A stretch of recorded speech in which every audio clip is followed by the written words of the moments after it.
¿Ya? Y por otro lado tenemos la descentralización administrativa.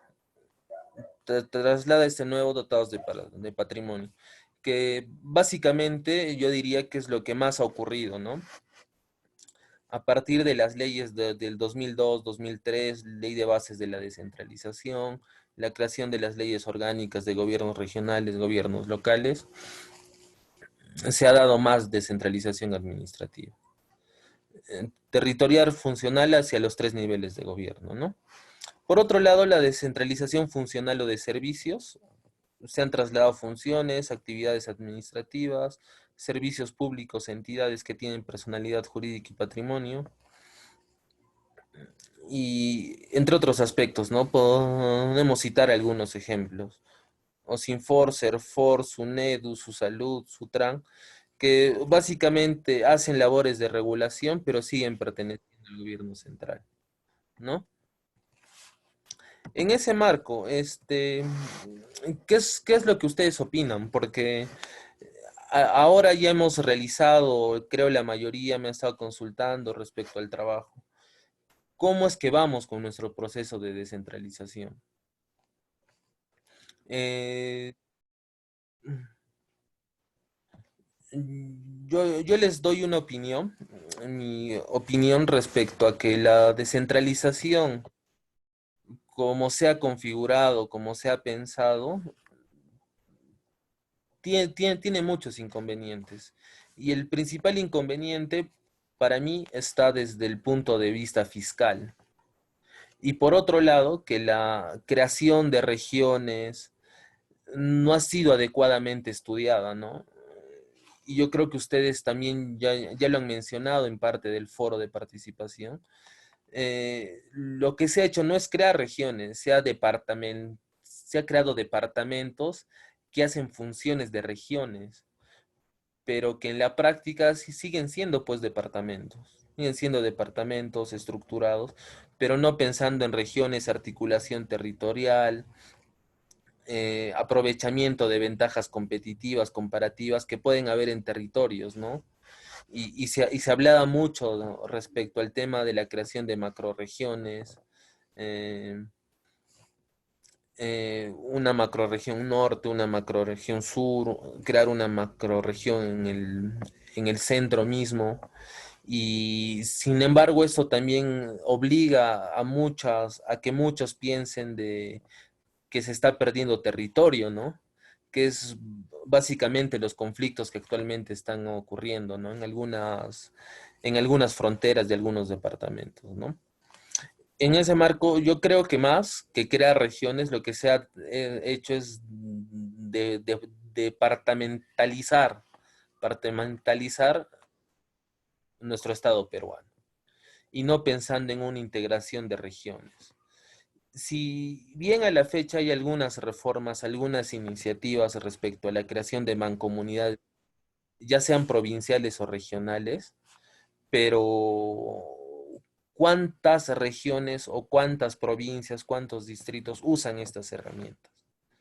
Es pues mínimas, ¿no? Son pues mínimas. Entonces, yo sí tengo una actitud crítica respecto a todos estos procesos. Mientras no se hagan reformas agresivas, principalmente en lo que corresponde a descentralización fiscal, como ocurre en otros países, ¿no? Les comentaba el tema de los estados federados, ellos mismos tributan, ellos mismos fijan sus tasas de interés, sus tasas impositivas, de lo propio lo propio en España, lo propio en España, con Cataluña, Madrid, Aragón, entre otros territorios que tienen su propio marco normativo. Y básicamente es a raíz de la descentralización fiscal que se ha realizado en esos territorios, ¿no? O sin ir lejos, acá Brasil, ¿no? Entonces, yo creo que en los elementos de descentralización hay mucho por hacer.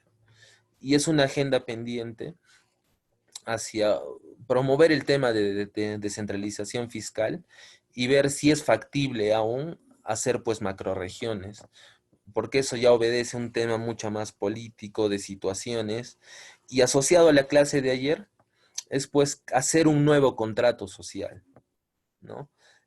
Que en este caso se hablaba mucho de integrar Cusco, Apurímac, Arequipa, Puno, inclusive Ayacucho. Pero estas 5 regiones, que si bien tienen ciertas características que las pueden hacer que formen una macrorregión, pero los intereses políticos y la configuración política que existe en estos territorios también no puede permitir que se haga alguno de estos aspectos, ¿no?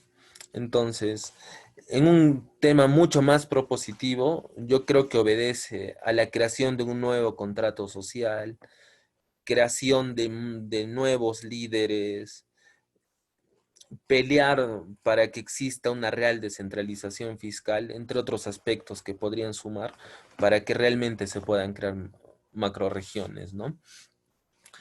Yo los invito a participar si tienen algo que compartir, algo que manifestar también desde vuestra experiencia. Adelante, por favor. Adelante. ¿Alguna participación? Sí, Adelante. gracias. Eh, Adelante, Pascual. sí, efectivamente. Primero, yo quiero partir señalando o sosteniendo que no hubo un proceso de regionalización, porque la regionalización es un proceso que implica definir determinados espacios territoriales en la cual se pueda, digamos, hacer una administración. En este caso, lo que sí está en proceso, realmente podríamos decir, es el proceso de descentralización.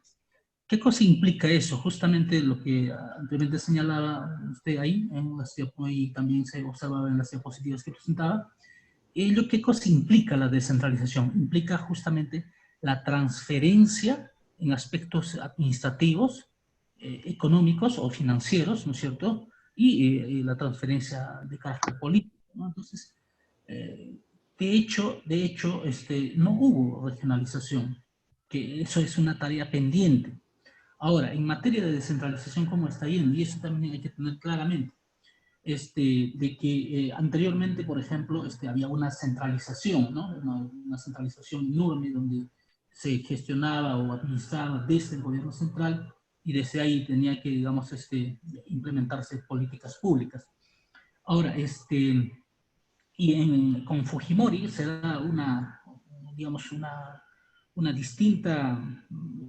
distinto tratamiento que más bien implicaba la desconcentración que usted hablaba, justamente se delegaba determinadas funciones, ¿no? Pero que era pues vamos a decir, un títere más ahí, digamos, vamos a decir, que tenía que cumplir los mandatos y las determinaciones que podía tener, digamos, el gobierno central. De manera tal, el proceso de descentralización que se estaba viviendo, Fujimori retrotrae y más bien nuevamente vuelve al centralismo, ¿no? Ya con el gobierno de Alejandro Toledo es justamente ya se pretende encaminar realmente la descentralización, pero que también de algún modo ha sido fallido, ¿no? Porque ahí pues lamentablemente se tiene, digamos, una visión chauvinista, localista, poca visión en los líderes, digamos, de determinados espacios territoriales, en este caso, ¿no es cierto?, de los departamentos. Tal es así, por ejemplo, cuando se pretendió integrar, por decir, entre Cusco y Apurímac, simplemente tanto Cusco como Apurímac dijeron no. Lo propio ocurrió, digamos, en otros espacios donde digamos, la integración o la pretendida integración ha sido fallida, ¿no?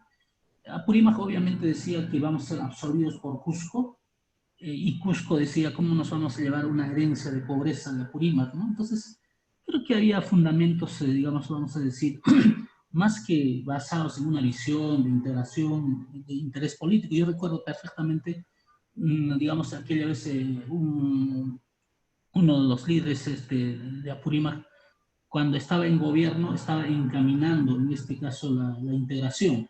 Pero una vez que dejó de ser gobierno y se aproximaba, digamos, otro proceso electoral, simplemente estaba en contra de la integración. Entonces, ese tipo de actitudes justamente hacen que no haya pues una verdadera integración y para que pueda haber ambos procesos puedan encaminar de la mano, ¿no? Es decir, el proceso de descentralización y el proceso de la regionalización. Entonces, yo creo que hay una serie de pendientes y hay que decir, a ver, cuáles serían, digamos, las formas de integración. Obviamente hay propuestas, digamos, de Macrofur, Macronorte, yo que sé, el centro. Eso es una propuesta. Hay diferentes propuestas. Creo que, digamos, aquí, cuando se quiera hacer realmente una regionalización, debe haber determinadas estrategias. Yo leía a raíz de la tarea, justamente yo leía, por ejemplo, donde decía, lo que puede hacer es, digamos, el Estado, en este caso el gobierno central, es dar las condiciones necesarias en determinadas regiones, ¿no? Entonces, al darle, digamos, las condiciones necesarias, entonces, de por sí, digamos, de manera natural, se puedan integrar. Por ejemplo, el tema de las ejes de comunicación vial, ¿no? Para que pueda, digamos, interactuar entre un espacio geográfico y otro espacio geográfico que permita, pues, digamos, justamente integrarse de manera natural desde el punto de vista económico, desde el punto de vista de vías de comunicación, ¿no? Y entonces eso conllevaría, digamos, ¿no? A pretender, digamos, de manera natural a integrarse, a articularse, ¿no? Creo que se trata de poner condiciones, ¿no? Determinadas condiciones, incentivos en determinadas regiones. De hecho, ¿por qué hay, digamos, vamos a decir, por qué había, por ejemplo, el desplazamiento hacia las grandes urbes y principalmente a Lima? Porque ahí habían las condiciones necesarias. De mala, digamos, y en las regiones olvidadas, donde no hay una calidad educativa, no hay un buen servicio de salud, entonces obviamente pues la gente busca, digamos, mejores condiciones. Pero ¿qué pasaría, digamos, si en las regiones se ponen mejores condiciones? Hay oportunidades laborales. Entonces, habría, digamos, una distinta mirada y obviamente un distinto proceso en cuanto concierne a desarrollo y todo eso, ¿no? Eso comentaría yo por pronto. Gracias. Perfecto. ¿Alguna participación más? Yo concuerdo mucho con lo que has manifestado. Eh, y es más, o sea, en los años 2000, 2001, 2002, con el gobierno de Toledo, yo creo de que a raíz de toda la crisis institucional que ha habido a finales del gobierno de Fujimori, es que ha existido toda una presión social muy departamentalizada. Y los departamentos han empezado a presionar reclamando autonomía, porque también se evidenciaba que los CETAR no funcionaban y no articulaban esfuerzos, ¿no? Y el centralismo como tal, la designación de personas, de autoridades, de responsables que ejercían estas funciones, hacía pues de que la población misma no las acerca. Entonces, es pues parte del contexto social, ¿no? Es parte del contexto social en el cual nosotros nos hemos encontrado en ese momento. Y es a raíz de ese contexto social, ese contrato social, ese orden espontáneo que ha ocurrido en estos años, en el que se aprueba pues esta normativa y que no se ha vuelto a reformar. Y lamentablemente es pues la herencia que nosotros estamos viviendo en la actualidad. En ese marco, lo que obedecería ahora es ver, hacer corrientes de opinión, pensar en una real descentralización, ver nuevamente el proceso de regionalización que tú lo has manifestado y ver en qué medidas se pueden integrar. Yo creo que en la actualidad Cusco no diría lo mismo de Apurímac que manifestaba en esas épocas, ya que ahora en Apurímac están las Bambas, ¿no? Y en esa época en Cusco recién se estaba empezando y haciendo los preparativos para explotar lo que es Camisea, ¿no? Entonces, obedece a la realidad, obedece al nuevo contexto, ¿no? Y es más, yo iría un poco más al debate, en el sentido de que con la excusa, yo diría excusa de la pandemia, pero también en cierto grado existe justificación, en el sentido de que la pandemia nos ha desnudado al tener un estado frágil y que no cuenta con las condiciones adecuadas en sus funciones básicas, que es salud y educación.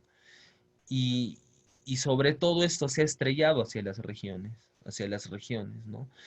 que quienes no han hecho un trabajo de contención, de ampliación de servicios, no ha sido el gobierno central, sino han sido las regiones, ¿no? Eh, Yendo cerca a Purímac está Cusco, y Cusco tiene sus problemas con el famoso Hospital Antonio Lorena, ¿no? Y la responsabilidad de que cierta infraestructura hospitalaria, yo diría no solo en Cusco, no solo en Apurímac, no solo en Puno, no solo en Arequipa, sino a nivel de todos los departamentos, ha sido pues descuidada también por parte de los gobiernos regionales.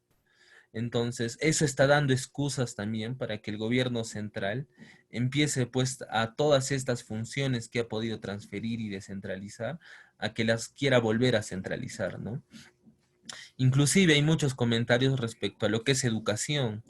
Así es que las direcciones de educación, a través de sus UGELs, están funcionando, están sirviendo ahora en temas de la pandemia, ¿no? Si es que la cobertura de educación, la cobertura de servicios también se está cumpliendo, ¿no? Entonces, yo creo que nos enfrentamos a dos cosas, ¿no? Por un lado, que desde el gobierno central se está pretendiendo volver a centralizar algunos servicios, y por el otro lado, la nueva realidad que existe en las regiones. Y que esa nueva realidad que existe en las regiones se debe de traducir en un nuevo contrato social, en un nuevo marco normativo que permite integrar. Y finalmente a estas dos situaciones, en algo en lo que sí yo creo que se debe de trabajar, se debe de fundamentar, es pues en la descentralización fiscal.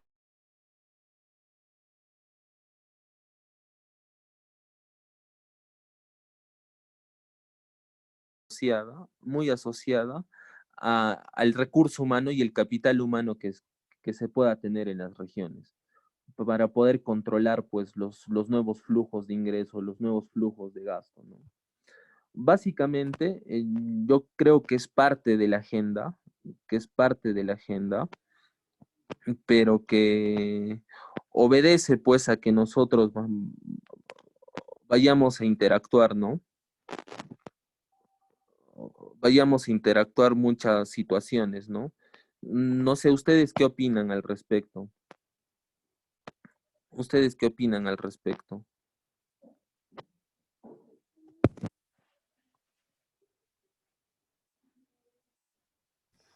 ¿Ustedes qué Profe, opinan al respecto? profe, no sé, podría Adelante. participar. Eh, bueno, con mi experiencia, que no ha sido mucha, vivo en Abancay, gracias justamente al tema de este tema de regionalización, ya que gracias a lo que antes era la región Inca, he llegado a Abancay, ¿no? No por trabajo, sino siguiendo a mi papá en esa época. O sea que tan viejo no estoy, pero ya tengo mi edad. Entonces, lo que quería decir, ¿no?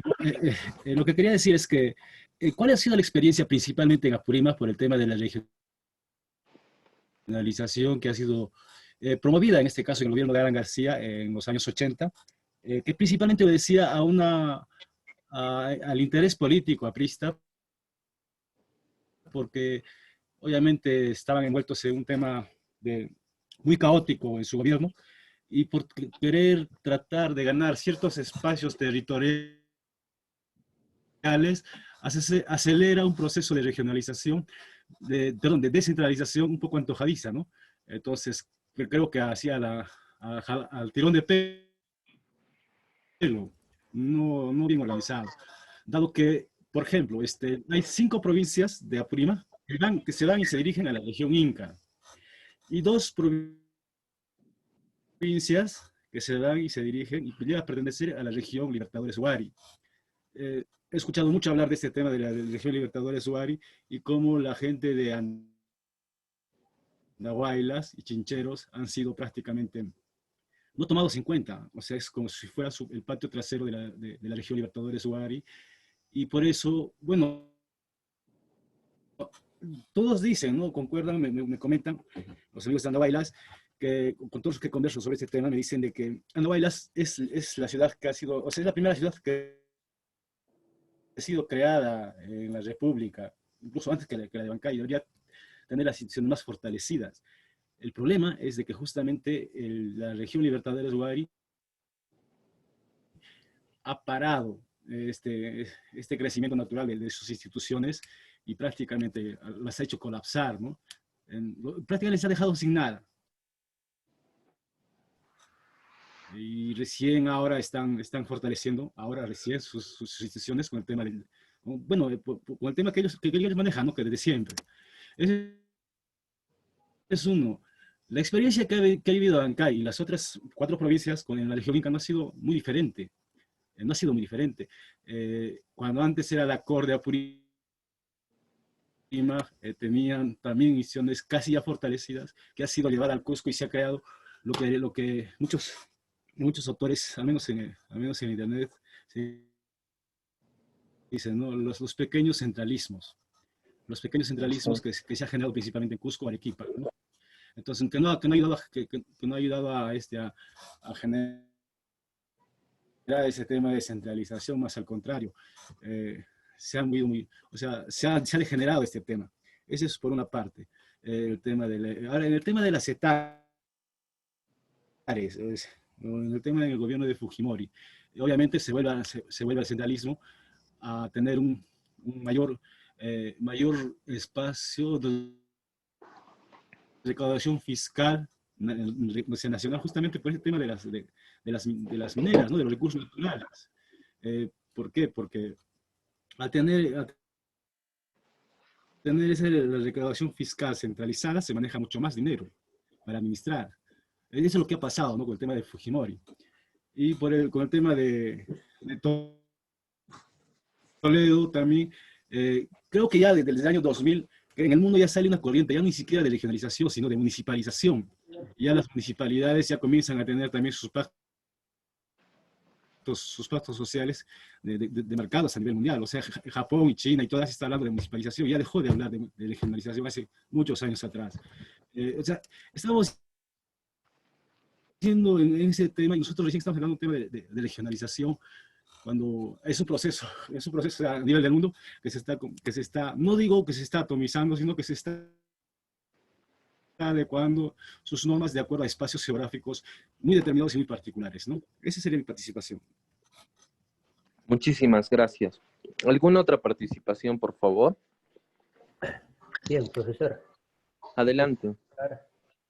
Sobre este tema, quienes hemos visto, ya están escuchando atentamente todo el historial, estoy participando de Abancay Apurímac. Sobre este tema, por ejemplo, hemos tenido ya malas experiencias con lo que ha sido, por ejemplo, la región Inca entre Cusco y Apurímac. Y por eso es que la población más prefiere, ellos dicen, prefiero ser cabeza de ratón que cola de león. Porque tienes la independencia, por ejemplo, actualmente en los departamentos, y cada gobierno regional, en base a la ley orgánica de gobiernos regionales, pues tiene la autonomía económica, administrativa y política. Entonces, en base a eso, priorizan sus presupuestos, o sea, qué es lo que más importa a nivel de la región, qué es lo que más importante a nivel de las provincias y los distritos. Entonces, con la autonomía de las decisiones que tienen tanto los gobiernos regionales y los gobiernos municipales, a esto se suma la participación ciudadana para poder decidir sus prioridades y crecer dentro de la región, provincia o distrito. Entonces, esto es lo que actualmente nosotros estamos viviendo. Entonces, las famosas regionalizaciones, pues, ha puesto en problema, y por eso ya tenemos la experiencia de que si Apurímac pertenecía a Cusco o no. Ni Apurímac ni Cusco querían ambos pertenecer. Exacto. ¿No? Entonces, estas cosas, lo que actualmente el gobierno nacional también con políticas públicas, por ejemplo, el tema de saneamiento básico, que es fundamental a nivel nacional y más que todo en las comunidades más alejanas, entonces es una política nacional de gobierno. Entonces, con esto se está trabajando, por ejemplo, para poder combatir contra la anemia y la desnutrición, que son temas importantes. Si no tenemos un saneamiento básico, difícil podemos tocar estos temas. Entonces, las políticas públicas que se tienen desde el gobierno nacional, los gobiernos regionales y las municipalidades, tienen que ser en base a sus prioridades. Y es más, ahora la situación económica del país es mucho mejor, por ejemplo, a la década del 80. La década del 80 las municipalidades tenían presupuesto solo para pagar a su personal nombrado y no tenían para proyectos de inversión. En cambio, ahora ha crecido las inversiones, pero también conforme ha crecido también la corrupción.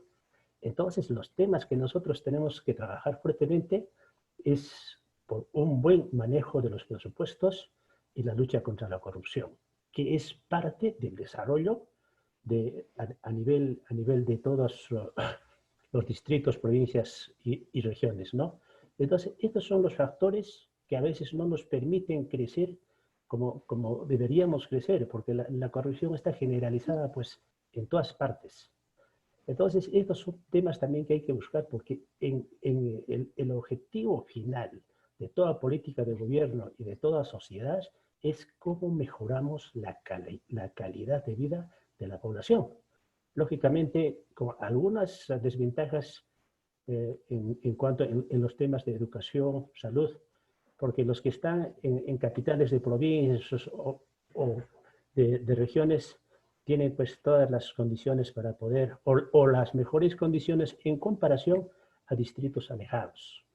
Entonces, allí es donde hay que trabajar fuertemente, por ejemplo, el tema de proyectos productivos, cómo mejoramos pues a los productores de otras zonas para que no puedan de repente salir a otras regiones a buscar fuentes de trabajo, sino ellos teniendo sus potencialidades pueden mejorar en los lugares donde ellos se encuentran. Entonces, este es el trabajo que nosotros tenemos que hacer para poder mejorar las condiciones de vida de la población. Esa sería mi pequeña participación, profesor. Perfecto, perfecto. Muy, muy buena y acertada intervención. ¿Alguna otra? ¿Alguna otra, por favor? ¿Alguien más que quiera comentar? Magíster, Adelante. buenos días con Adelante. todos y con todas. Estamos hablando del tema de la descentralización y hay que tener en consideración que este tema se data de 1988, ¿no? Que ha comenzado en eso, se podría decir, el ensayo de descentralización por parte del Estado. Muchas de ellas fallidas, como mencionan los compañeros, con el tema de las CETA o las macroregiones, que no dieron resultado en su debido momento. ¿Por qué? Por el tema de desconocimiento de la realidad de cada región o provincia, ¿no? Ahora estamos ya con el tema de la descentralización por las regiones, municipalidades, provinciales y distritales.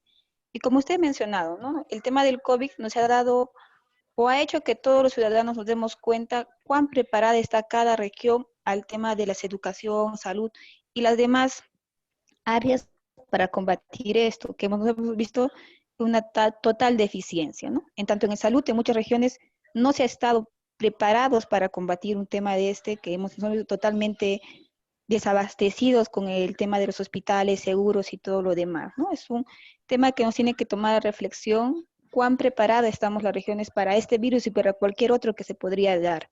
Y en el tema de fiscalización, doctor, hay que tener en consideración que el Estado ha puesto las contralorías a cargo de este tema de control a nivel de todo el Perú y ahora estamos trabajando también con el tema de las procuradurías anticorrupción y las procuradurías del Estado, que también ya tienen la normativa para poder hacer frente como un tema de fiscalización a los gastos que se tiene que dar con el tema COVID y al tema también de merituar todos los gastos que se realicen con tema de los dineros del Estado, ¿no? Entonces, la descentralización es un tema, como todo, creo, es un ensayo. Muchas veces van a ser fallidos porque netamente se da la ley en el momento, sin muchas veces pensar en un futuro y cuál va a ser el cambio de aquí a 10 años, ¿no?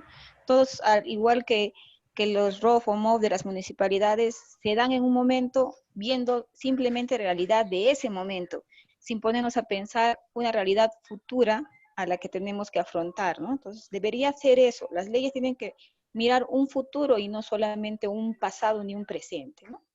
Gracias, Magíster. ¿Alguna otra participación, por favor? ¿Alguna más? ¿O seguimos avanzando? Doctor, buenos Adelante. días. Adelante, buenos días. Entonces, Sí, yo creo que este tema es muy importante y creo que no data ni siquiera de los años 80, ¿no? Ya había pues, unos ensayos fallidos o intentos frustrados, incluso desde la década del año 30, si no me equivoco, incluso con el gobierno del aprismo, cuando todavía estaba pues en auge el señor Vistos Aulaya de la Torre. Ya posteriormente, pues incluso con la Constitución de 1930, recién, no sé, más o menos, si mal no recuerdo, se logra de repente realizar esa división ya a nivel de departamentos, provincias y distritos a nivel nacional. Ahora, esto me hace recordar, eh, alguna vez estaba leyendo un texto respecto a la editora de Salazar Bondi que lo había sacado el Ministerio de Educación. El título era Proceso de Desarrollo Peruano, en la cual pues se hacía un hincapié a que nuestro país no está pudiendo salir del subdesarrollo, porque ese es el término y algunos lo tratan de repente enmascarar con la denominación de vías de desarrollo. ¿No? ¿Por qué? Porque no puede autoimpulsar sus propios recursos naturales, ¿no? Incluso un jurista internacional llamado Luigi Ferrajoli hacía pues estudios a nivel de Latinoamérica y hablaba sobre la crisis del derecho en el Perú, ¿no? Y una de ellas es lo que ya lo han comentado mis compañeros, es la corrupción que está pues estructuralmente instalado, se ha sistematizado y lastimosamente mientras existe esa forma de repente de delinquir institucionalmente o profesionalmente, no vamos a poder lograr una sostenibilidad económica a nivel de nuestro país, ¿no? Es por ello que mientras no se pueda solucionar esos problemas sociales como es la corrupción incluso la inseguridad ciudadana, que está y todavía sigue en su auge, yo creo que por más que haya intentos o políticas de gobierno que quieran de repente enmendar esta problemática, no se va a lograr, ¿no? Porque el mismo sistema nos está enseñando ello. Ahora, lastimosamente en nuestro país, pues creo que más del 70% vivimos en un mundo de informalidad. Somos genuinos transgresores de la propia ley. ¿Y qué esperamos de nuestro Estado si ellos mismos nos lo están dando como ejemplo, ¿no? Esa sería mi participación. Perfecto, muy bien. ¿Alguna otra participación? Si no, seguimos avanzando. A ver, hay algo que un poco comentaba respecto a las contralorías, las oficinas de control, los famosos OSI, ¿no? ¿Se está centralizando el servicio de control o no? A la actualidad se está volviendo a centralizar todo el tema de control y demás aspectos, porque nuestra realidad nos ha mostrado de que las oficinas de OSI, las oficinas de control interno, en las diferentes entidades, ya sea gobiernos locales, gobiernos regionales, han estado supeditadas al poder que se ejercía de turno, ¿no? Nunca han sido lo suficientemente autónomas para poder ejercer sus labores de control, de fiscalización, de mejoramiento, entre otros aspectos, ¿no? Entonces, es uno de las tantas funciones que han sido transferidas que se está volviendo a centralizar. Y lo propio, yo creo que está ocurriendo actualmente en educación, ¿no? Hay mucho marco normativo que está saliendo, que está implicando que muchas de las funciones vuelvan pues al Ministerio de Educación, ¿no? Entonces, hay mucho que reflexionar al respecto, Y justamente en ese marco, lo que yo les quería mostrar es un videíto respecto a Suiza. Suiza es un... He tenido la oportunidad de conocer Suiza y es un país que bastante sui generis, ¿no? Bastante irreal, se podría decir, a nuestra realidad que podemos vivir nosotros. Y muchos de estos aspectos de descentralización, poder político, es uno de los pocos países en el cual se cumple, ¿no? Como veíamos en las gráficas del día de ayer, ¿no? Suiza está en el top 5 de los países con mejor índice de Estado de Derecho. También se encuentra en el top 5 del índice de libertad económica. ¿Y por qué? Habría que ver algunos aspectos de que por qué eso sucede. Entonces, yo les voy a mostrar un video. Espero lo visualicen, me avisan si lo escuchan. Y para hacer un poco de reflexión respecto a nuestra realidad.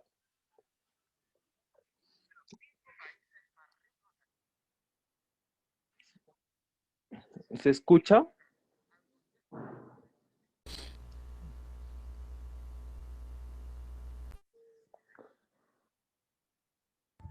No se ve el video.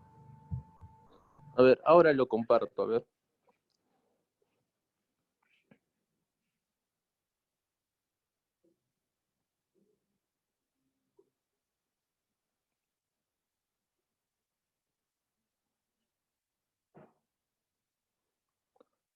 Suiza se debe únicamente a su condición de paraíso fiscal, pero lo cierto es que otros países como Panamá, Chipre o incluso la República Africana de Liberia también ofrecen condiciones fiscales muy favorables para las empresas y sin embargo son países pobres o de renta media baja. Suiza es uno de los 5 países más ricos del planeta y todo esto sin comprometer los derechos humanos ni la democracia.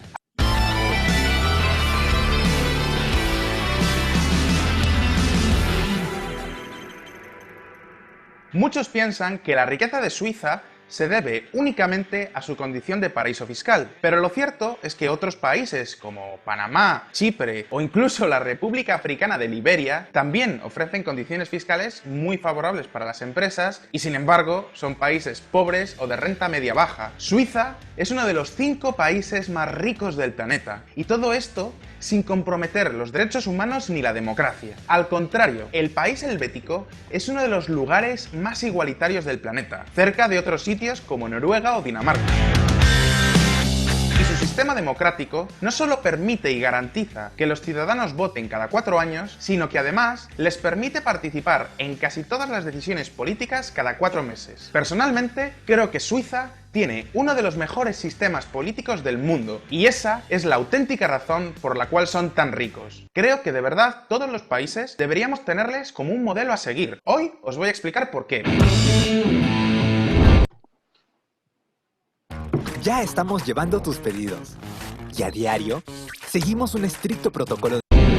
Razón número 1. Descentralización. Lo primero que tenemos que saber es que Suiza es una confederación, es decir, está dividida en 26 regiones, lo que llaman cantones, que son totalmente independientes entre sí. Lo único que tienen en común es el ejército, la moneda, la política exterior y la constitución. Para todo lo demás, son prácticamente estados soberanos. Para que os hagáis una idea, con un sueldo de 6.000 francos suizos, si viviéramos en el cantón de Jura, estaríamos pagando un IRPF, es decir, un impuesto sobre nuestro sueldo, de más o menos un 14%. Mientras que si viviéramos en el cantón de Zug, que es uno de los cantones con los impuestos más bajos, pagaríamos solamente un 4%, menos de la tercera parte.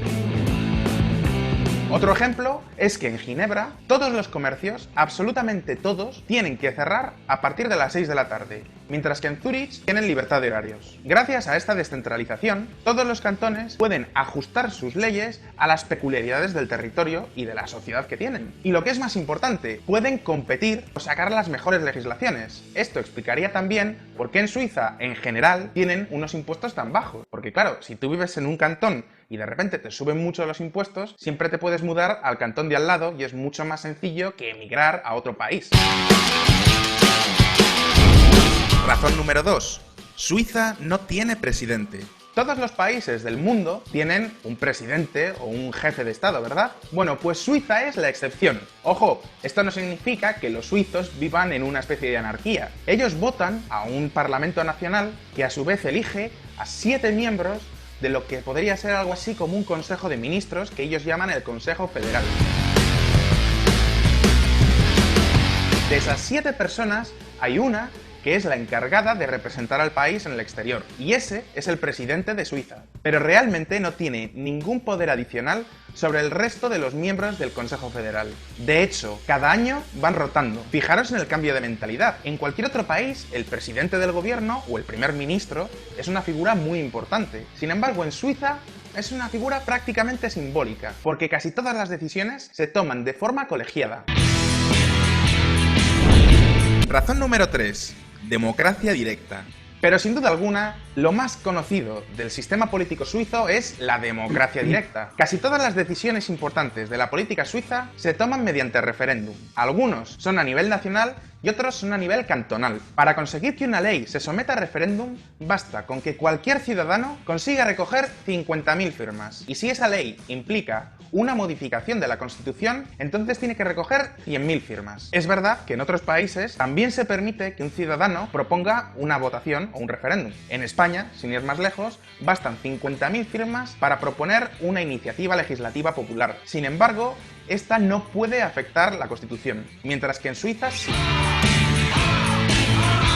Así es como en este país se celebran referéndums de forma habitual. Concretamente, la gente se junta 4 veces al año para votar todos los referéndums que se han ido proponiendo en los últimos 4 meses. Por ejemplo, este mes de junio se reunieron para votar si querían una renta básica universal o no. Pero en esa misma elección también aprovecharon para votar si querían un cambio en la ley de reproducción asistida, otra ley también, otro reglamento para regular el transporte público a nivel federal y una enmienda a la ley de acogida de refugiados. Y no os creáis que estos referéndums tienen una participación sorprendentemente alta. Concretamente, en esta última votación votaron más del 60% de la población.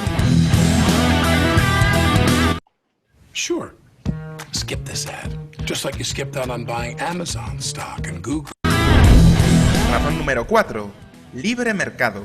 Muchos pensaríais que en una democracia tan directa es muy normal que surja un líder populista que quiera destruir el capitalismo, ¿verdad? Pues resulta que Suiza es uno de los iconos del libre mercado. No olvidemos que es un país que está aislado entre montañas y que apenas tiene tierra cultivable, con lo cual les conviene firmar acuerdos de libre comercio con prácticamente todos los países. Pero mis queridos amigos liberales y libertarios, que sé que muchos estáis viendo este vídeo, contened vuestra alegría por un momento. Porque si bien es cierto que Suiza es un país muy abierto al libre comercio, no lo es mucho más que la Unión Europea.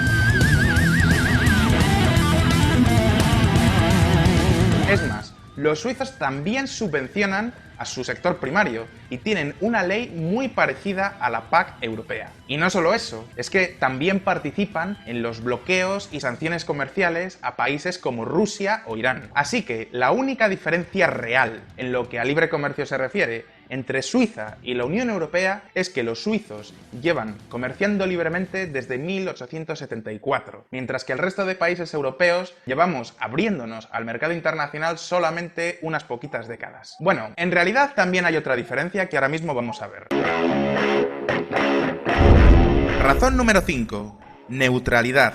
Efectivamente, Suiza es uno de los pocos países neutrales del mundo. Esto significa que nunca, por principio, intervienen en ningún conflicto armado, ni siquiera en la Segunda Guerra Mundial, pese a que buena parte de la población estaba en contra de Hitler. Gracias a esto, Suiza no ha tenido que gastar dinero en recuperarse, mientras que el resto de países europeos se gastaron una fortuna primero en matarse unos a otros y luego en reconstruir todos los destrozos de la guerra. Suiza ha podido aprovechar todos esos recursos para mejorar su estilo de vida. Y es que, en contra de lo que dice mucha gente, el mayor enemigo de una economía es la guerra. Pero ojo, todo esto no significa que Suiza no tenga ejército. La diferencia es que sus fuerzas armadas nunca irán a otro país a intervenir en conflictos militares ajenos. Están únicamente para defenderse de ataques del exterior. Y aquí es donde viene una de las pocas cosas que no me gusta un pelo de este país. Todos los ciudadanos helvéticos están obligados a hacer el servicio militar. Desde que llegan a la mayoría de edad hasta que cumplen los 30 años, tienen que pasar un mes todos los años en el ejército.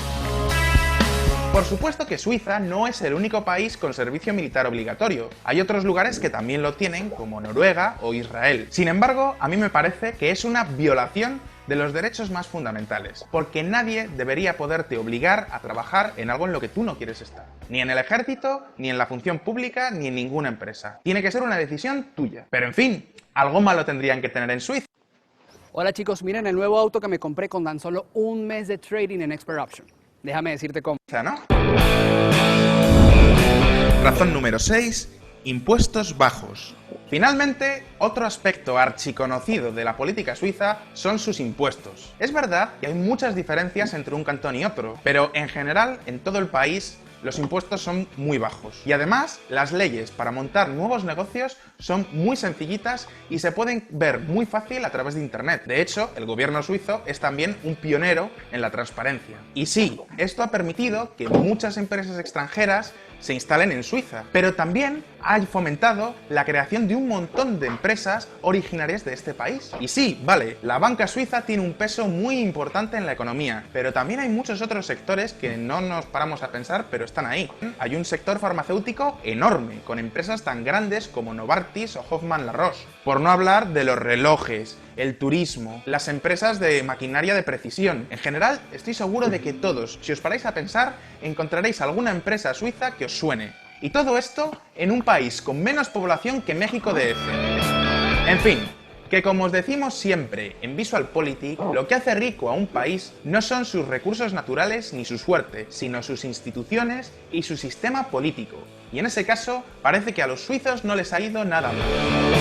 En cualquier caso, esta es mi opinión. ¿Vosotros qué pensáis? ¿Creéis que vuestro país podría mejorar si imitara un poquitín al sistema suizo? Podéis escribirme vuestras ideas en los comentarios de este vídeo. Si alguien quiere profundizar más en este tema, os he dejado varios links en la descripción. Si os ha gustado el vídeo, darle a like y suscribiros si no lo habéis hecho todavía. Un abrazo y hasta pronto.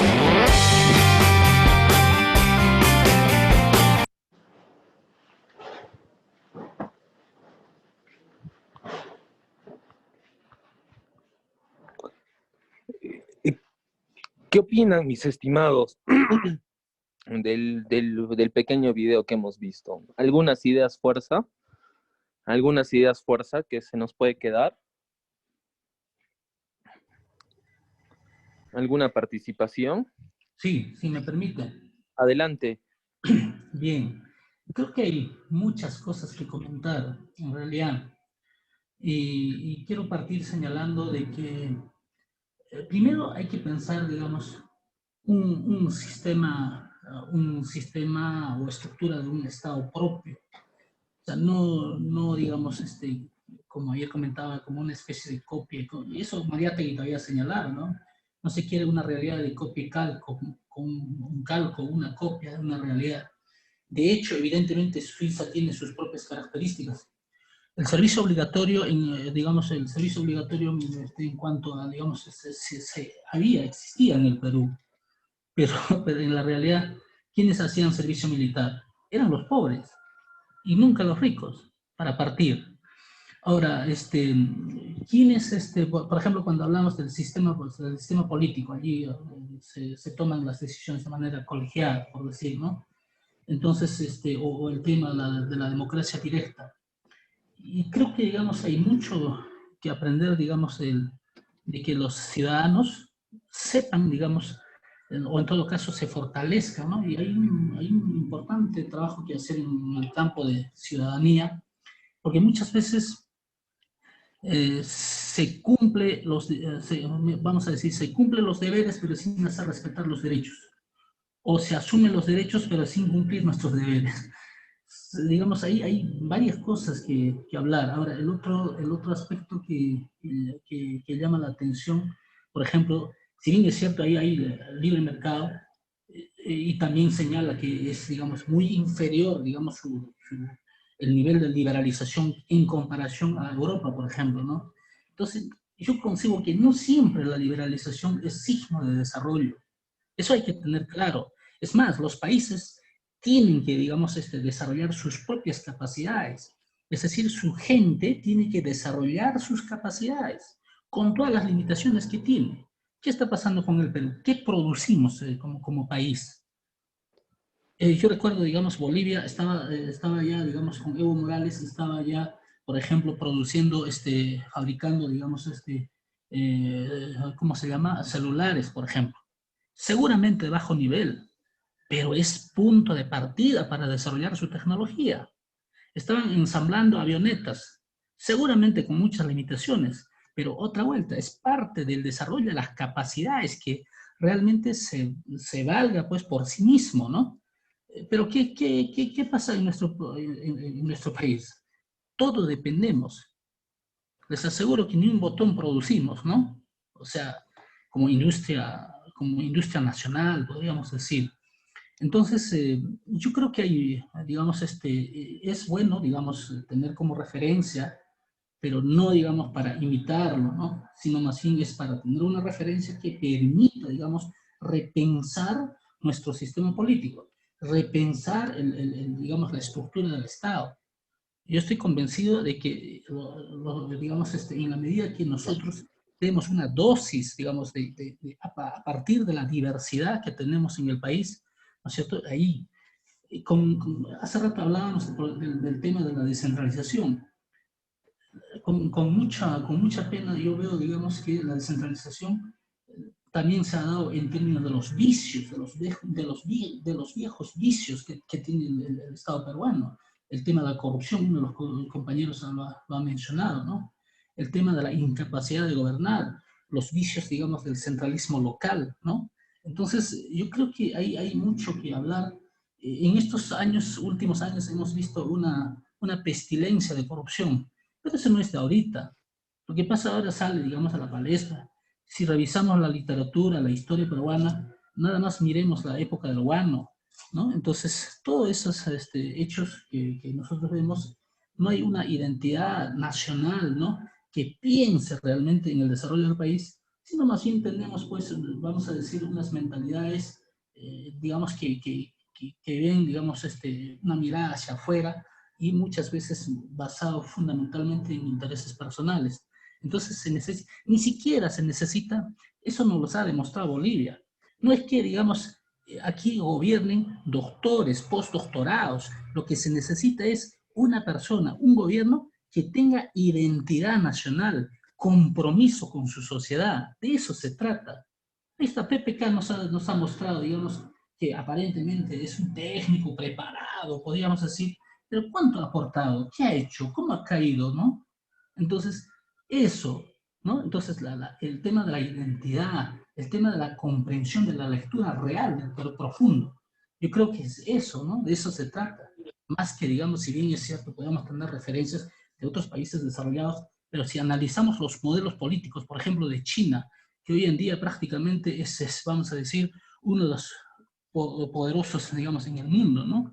Que no se deja pisar los talones, o en todo caso no se deja humillar con Estados Unidos, por ejemplo, que evidentemente hemos vivido un largo proceso de unipolaridad, es decir, que todo polarizaba e interviene, no porque quiere pacificar el mundo, Estados Unidos, sino porque efectivamente tiene puesto, digamos, visto en lo que es, digamos, los procesos económicos, el petróleo, ¿no? Lo que es en Irak, las intervenciones que ha tenido.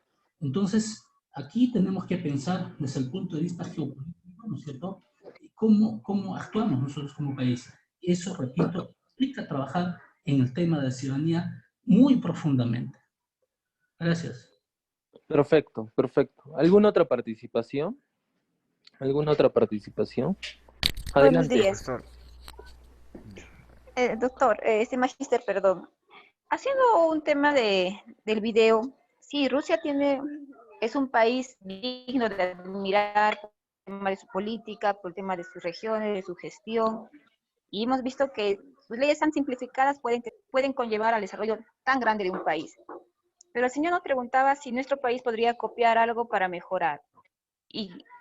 Y coincido de todas maneras con la opinión del compañero anterior que me ha antecedido. Copiar no es bueno. Hemos tenido en el tema de educación muchas veces el tema fallido por el tema de copiar a otros países en el tema de educación. Nuestra realidad es muy distinta, nuestra idiosincrasia es distinta, nuestra forma de formación de las personas es distinta, ¿no? Entonces, ¿podemos tomar de modelo? Sí, para poder intentar mejorar, yo creo que sí. Pero copiar, en este sentido, yo opinaría de manera negativa al tema de copio, ¿no? Y otra cosa más, magíster, él decía en el video, decía, ¿no? En Rusia, su pirámide está formada por su institución. Las instituciones hacen que este país sea lo que es ahora. Pero yo creo que nuestra pirámide en el Perú tiene que ser nuestro recurso humano. No tenemos un recurso humano bien realizado, bien formado, podemos llegar a ser un país mucho mejor adelantado que Bolivia, que ponían de ejemplo, o cualquier otro país. Gracias. Gracias, gracias. ¿Alguna participación, por favor? ¿Alguna participación adicional? Adelante. Profesor, muy buenos días, con los compañeros igual, ¿no? Entonces, yo creo que es cierto que hay países bastante desarrollados y países también muy, digamos, con un nivel de índice muy bajo de desarrollo humano, ¿no? Acá se habla de desarrollo humano. Entonces, por ejemplo, cuando vemos acá el factor número uno que entrampa los gobiernos, entrampa las gestiones son por ejemplo, la corrupción, bueno, pues el robo en sí, ¿no? De nuestros recursos por algunos pocos, ¿no? Entonces, por ejemplo, acá vemos también de que Arguedas decía, somos un país de todas las sangres, pero esas todas las sangres no nos hemos llegado a entender ni comprender porque somos diversos. Somos diversos como amazónicos, somos diversos como serranos, y igual costeños, ¿no? Por ejemplo, como decía el otro compañero, ¿no? Decía que necesitamos una identidad, es cierto, ¿no? Un país sin identidad, un pueblo sin identidad no tiene un propósito de vida, un propósito de nación, ¿no? Ahora, cuando vemos, por ejemplo, ¿no? Hay peruanos que no quieren ser peruanos. Quiero decir, por ejemplo, ¿no? En Lima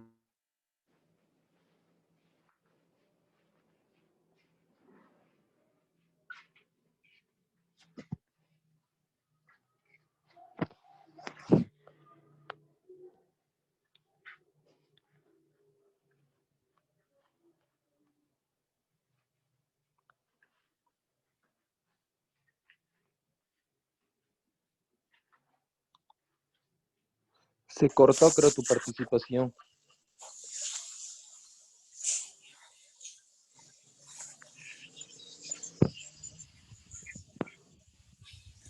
Cortó, creo, tu participación. Adelante.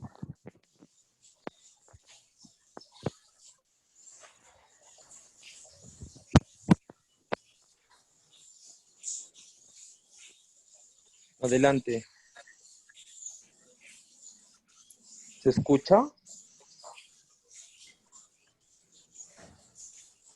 Profesor, parece que mi compañero tiene problemas con su audio. Sí, sí. Quisiera participar muy brevemente. Adelante, adelante. Sí, el video de Suiza prácticamente es un país que tiene mucha disciplina y tiene sus prioridades. Por ejemplo, el no hacer gastos en guerras, que son cosas que a veces en la actualidad ya no convence. Matar personas para destruir tu economía, eso no lo ha practicado Suiza. Suiza tiene ahora las mejores posibilidades económicas y es la disciplina de sus políticas públicas. Entonces nosotros también tenemos que llegar a eso. Debemos llegar a eso, o sea, el resto de los países también. Entonces para eso tenemos que preparar a las personas.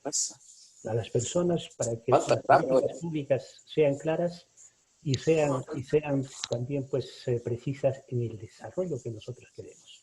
¿Qué es lo que ha buscado Suiza? Mejorar la calidad de su gente y nosotros... Pantalón, no tengo pantalón, son dos pantalones, los dos está sucio. Ahí tengo millones de soles de saca. Hay un sonido que no permite Sí, continuar. sí, ahora lo voy a silenciar. Ahora lo voy a silenciar. Continúa, por favor. Entonces eso es pues lo que Suiza para nosotros es un ejemplo. Entonces, ¿qué es lo que nosotros tenemos que rescatar?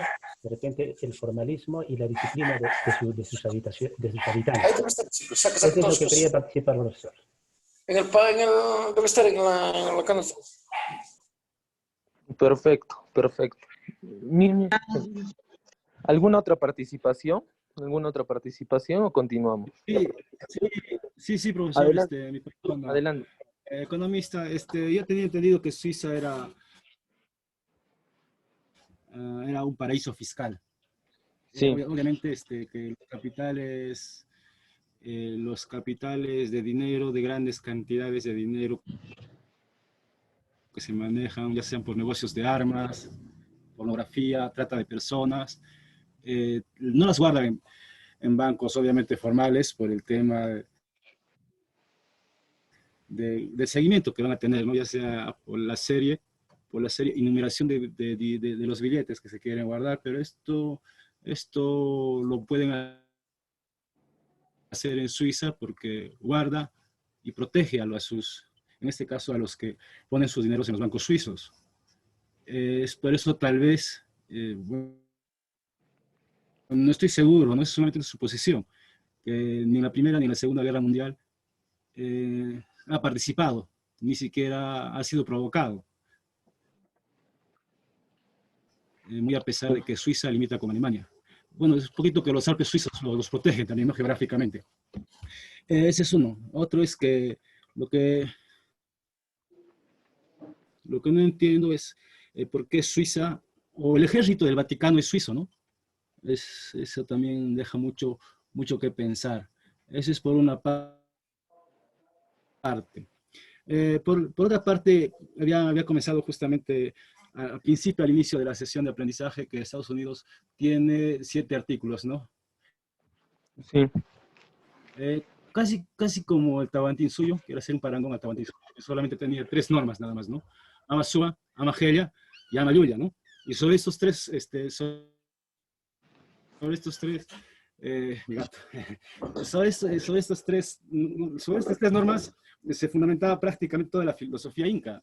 Era así de simple, ¿no? Sin embargo, cada comunidad dentro del Imperio Incaico tenía su propia asamblea comunal, que obviamente tenía sus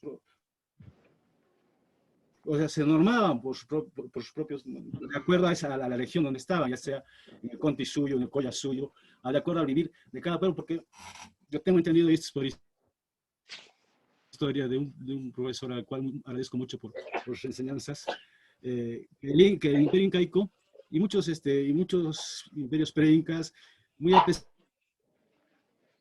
de la conquista de esos nuevos territorios, de esos pueblos, no imponían su orden económico, es todo lo contrario, trataban de amalgamar un nuevo señorío a la forma de vivir de la comunidad, ¿no?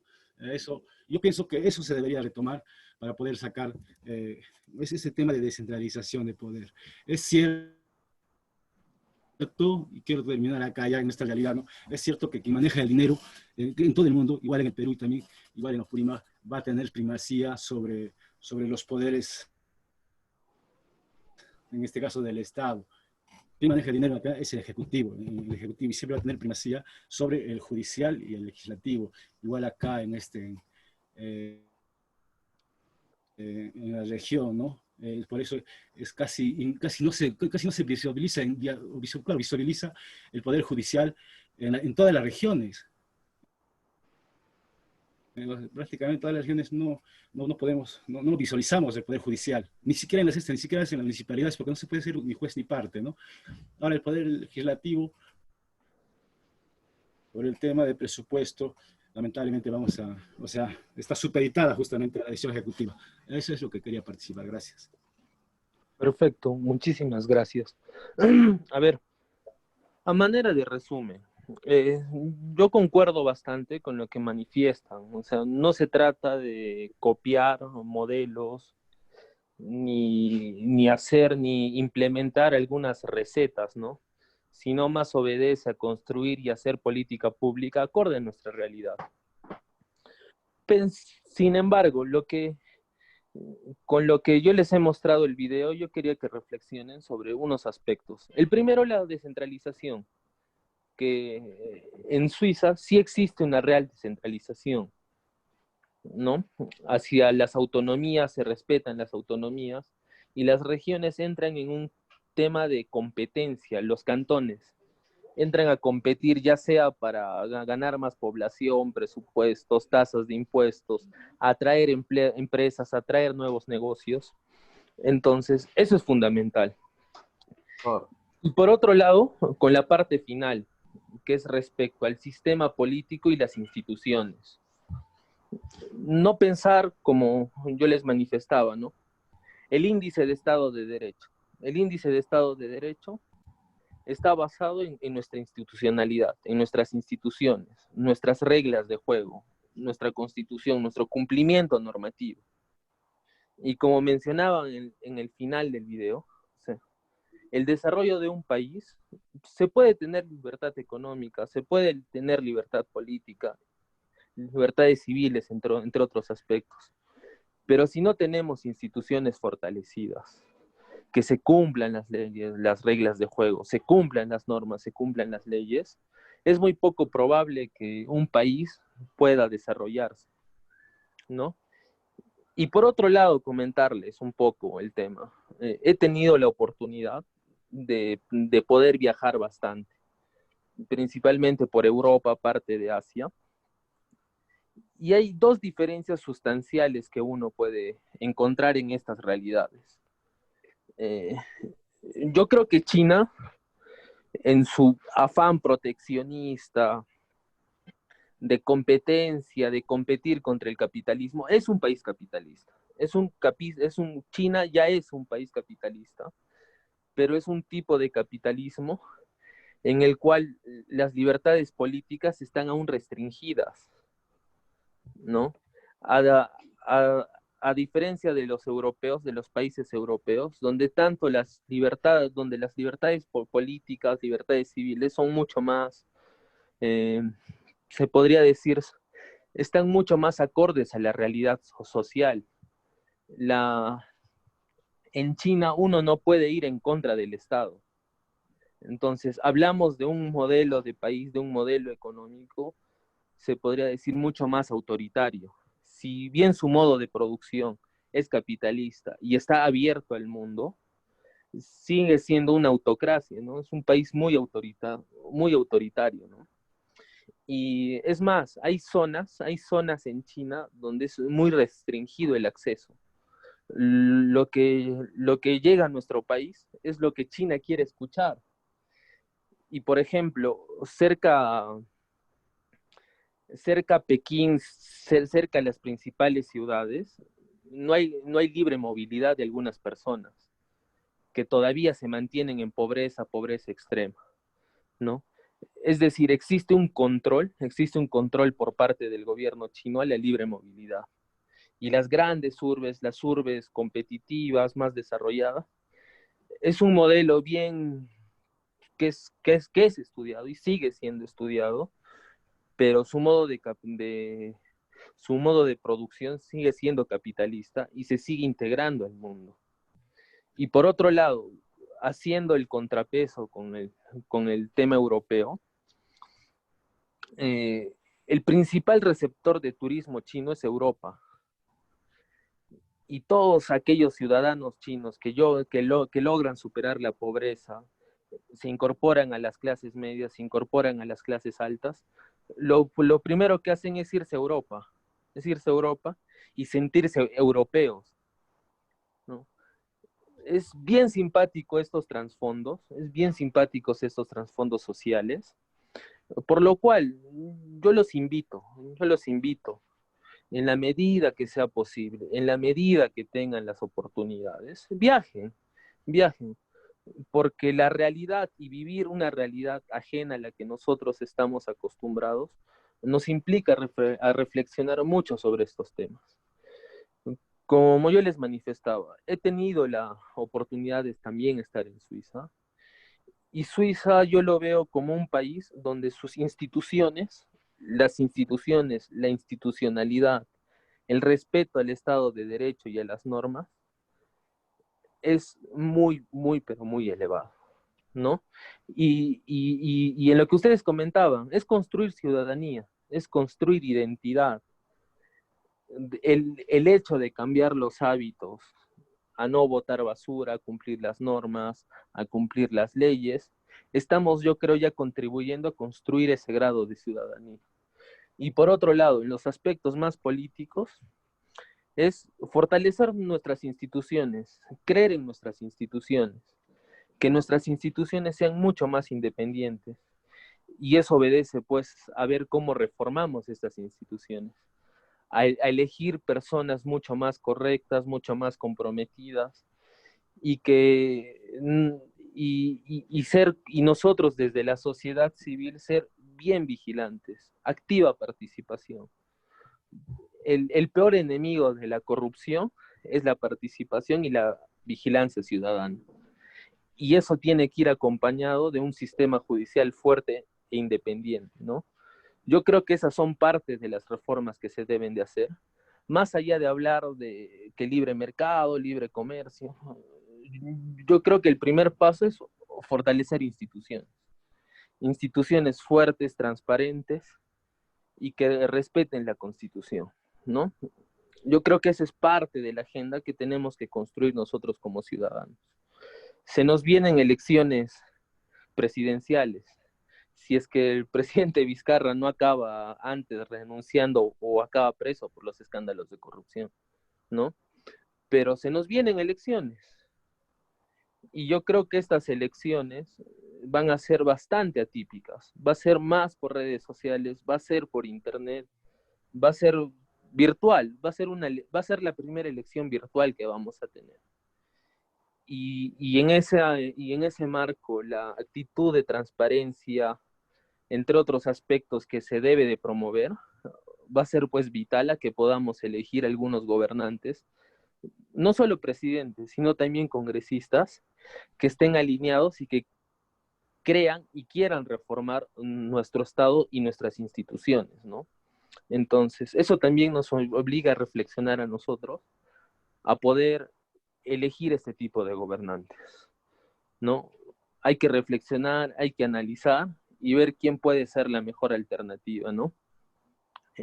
Empieza a calentar la carrera política, así que hay que empezar a construir estos elementos. Entonces, yo me quedo con dos cosas de esto. Instituciones. Mejorar las instituciones, fortalecer nuestro sistema político y hacer incidencia en la descentralización. Real descentralización, real independencia, entre otros aspectos asociados a ello, ¿no? Con esto, ya para terminar la sesión del día de hoy, hablar algo de regionalización, ¿no? Lo que ya ustedes comentaban, hemos hablado centralismo, descentralización, haciendo un poco de análisis a lo que es uno de los países modelos en estos temas de descentralización a nivel del mundo, como es Suiza. Y primero, ¿qué ha significado el proceso de regionalización, ¿no? La regionalización supone una transferencia efectiva del poder concentrado en el gobierno central a todas y cada una de las regiones. Asimismo, supone la transferencia de recursos financieros. Regionalización está muy ligado al tema de los recursos, ¿no? Y también se definía, Jorge Bizurraga define a las regiones como unidades territoriales geoeconómicas, con diversidad de recursos naturales, sociales, institucionales, integradas, histórica, administrativa, ambiental y culturalmente, que comportan distintos niveles de desarrollo, especialización y competitividad productiva, sobre cuyas suscripciones se constituyen y organizan gobiernos regionales. Conceptualmente,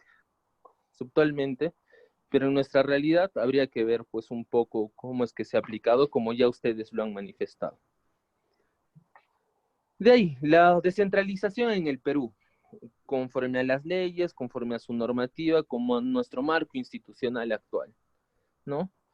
Se define como la distribución de poder político desde el núcleo del Estado a niveles inferiores de gobierno. El poder ejecutivo, a través del gobierno nacional, sus ministerios, sus organismos desconcentrados, hacia los gobiernos regionales, los gobiernos locales, sus empresas y sus órganos desconcentrados también, ¿no? Y todos ellos se caracterizan por tener personería jurídica y estar vinculados al territorio, a sus suscripciones, ¿no? De ahí, los entes docentes descentralizados políticamente tienen la capacidad de autogobierno y de dictar leyes propias, autonomía política. Las ordenanzas regionales, acuerdos regionales, las ordenanzas municipales, o sea, se construye su propio marco normativo, ¿no? Alguien mencionaba ahí la jerarquía de normas, ¿no? nuestra pirámide de Kelsen que nosotros tenemos a nivel de Perú, ¿no? Nuestra constitución, los tratados internacionales, los decretos supremos, decretos legislativos, leyes, y así sucesivamente, ¿no? Y en el marco de nuestro Estado peruano es que la descentralización política la constituyen los gobiernos locales y gobiernos regionales, con todas sus instituciones también que ellos tienen, ¿no? El ente articulador de la política de descentralización en el Perú es la Secretaría de Descentralización de PCM, ¿no? Y ahí, un poco más reciente, se ha sumado la Secretaría de Gestión Pública, que regula muchos aspectos, ¿no? Y también está, es quien lidera el sistema de modernización del Estado, ¿no? Y que está muy ligado también a los aspectos de descentralización, ¿no? Entonces, la Secretaría de Descentralización actúa como órgano articulador y de enlace entre el gobierno nacional y los gobiernos regionales y locales. En la práctica, la Secretaría de Descentralización está cumpliendo realmente estas funciones. Si hay algunas personas que han trabajado en el gobierno regional o están trabajando en el gobierno regional y principalmente en las oficinas de planificación y presupuesto, acondicionamiento territorial, que es donde básicamente se discute algo de este tipo de políticas, han tenido esta acogida por parte de la Secretaría de Descentralización. Es un poco complicado, ¿no? Complicado de decir que sí o que no, ¿no? Y principalmente la atención que pueda existir, ¿no? La Secretaría de Descentralización, dentro de sus funciones, tiene la obligación de presentarse cada año ante la Comisión de Descentralización, Regionalización, Gobiernos Locales y Modernización de la Gestión del Estado en el Congreso, haciendo un informe anual que evalúe el desarrollo del proceso de descentralización. ¿Cuántos de estos informes han sido socializados con los gobiernos locales, gobiernos regionales? Yo creo que pocos, ¿no?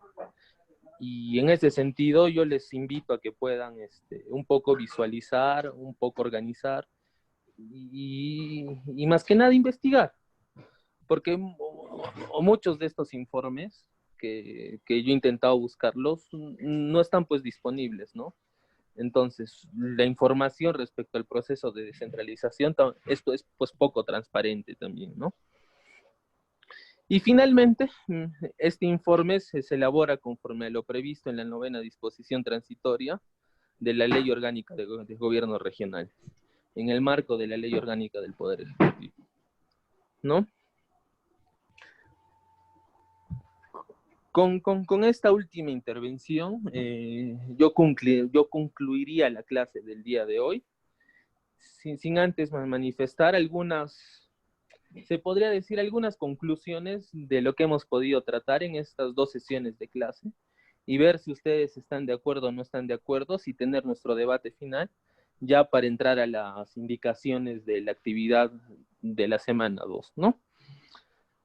En ese sentido, las principales conclusiones. El Estado moderno da pie a la democracia y se fundamenta en el Estado de Derecho. Tiene como base las libertades políticas y libertad económica.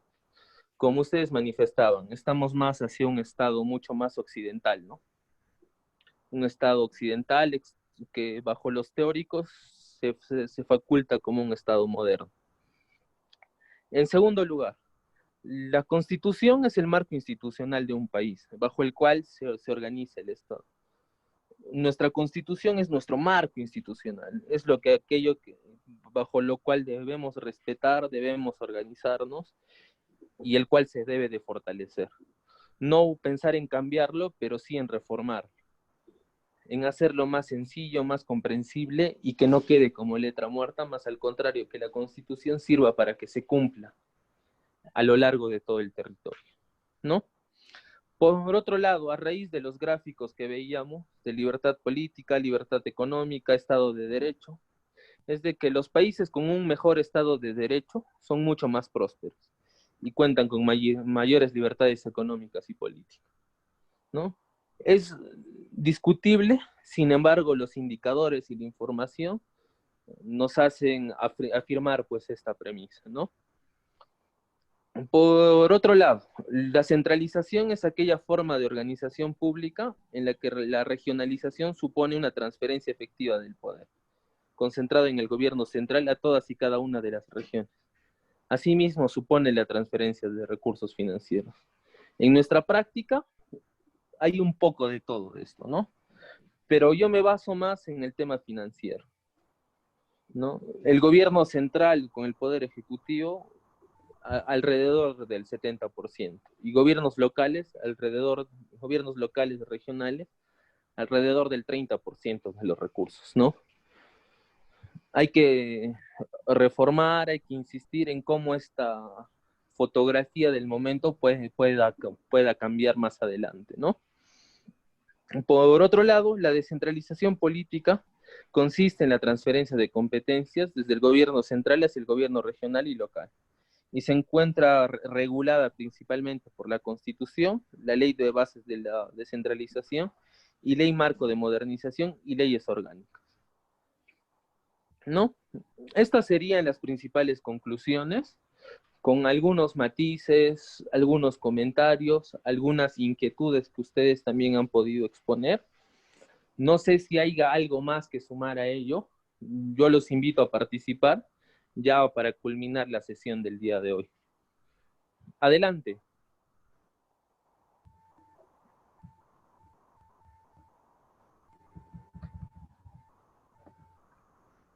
Adelante. ¿Alguna participación?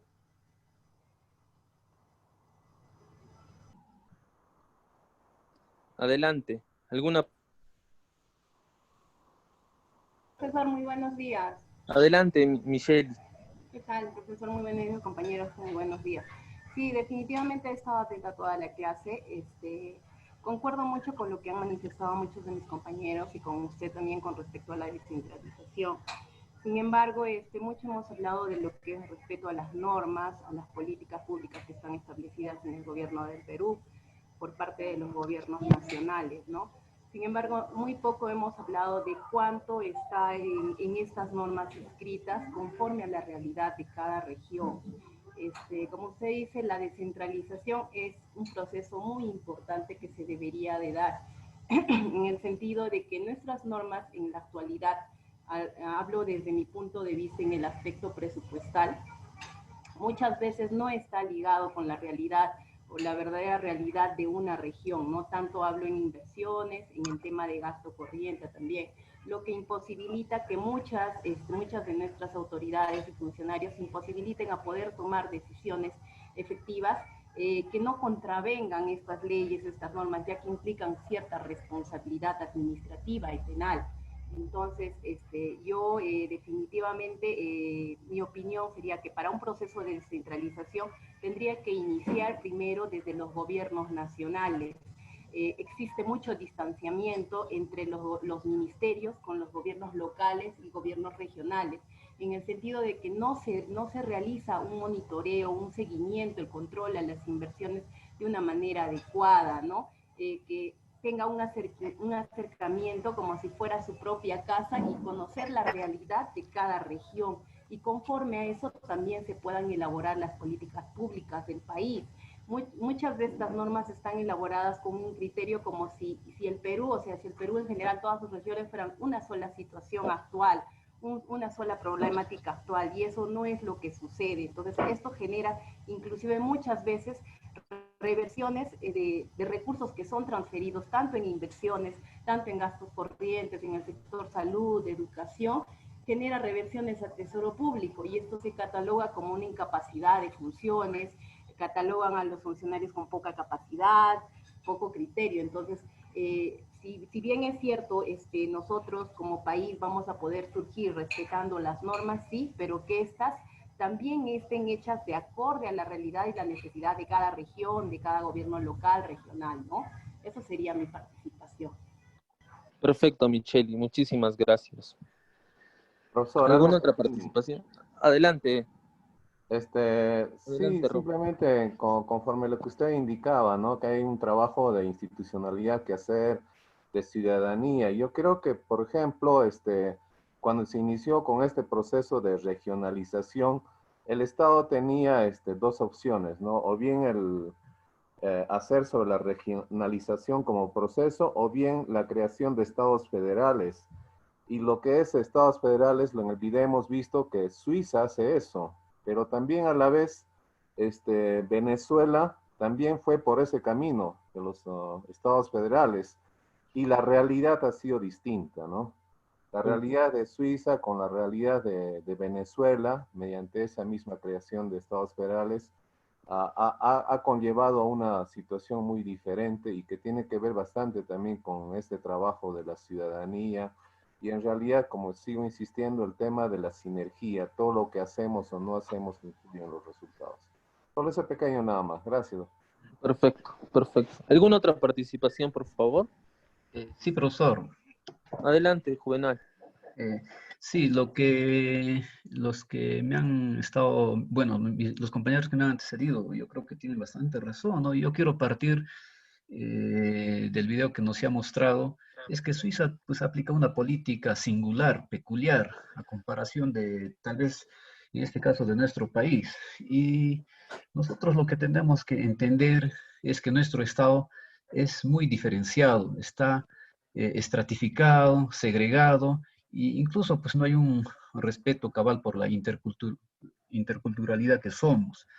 Ya lo habían mencionado pues respecto a José Carlos María Tegui, que alguna vez lo dijo pues y lo anticipó, ¿no? Que nuestro país pues, hace un control-C, control-V, una copia y pega, ¿no? de las normas de otros países. Y más aún, en este caso, por ejemplo, Suiza, ¿no?